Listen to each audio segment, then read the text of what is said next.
အတူတူရှိခဲ့တဲ့ချိန်တွေငါပြန်တန်းတနေ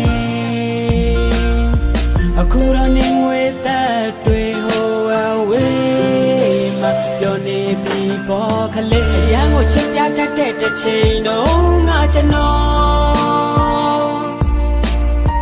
အရန်ကိုယူဆိုင်တတ်တဲ့တစ်ချိန်တော့ငါကျွန်တော်အခု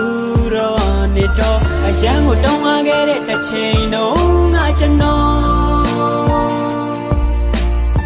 အခုဆိုတဲ့ကွဲကနာချင်ခံစားနေတော့မင်းပြောမှာပေါ့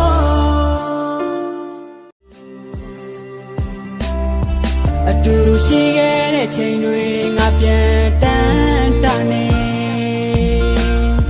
အခုတော့နေငွေသက်တွေဟိုအဝေးမှာပြောနေ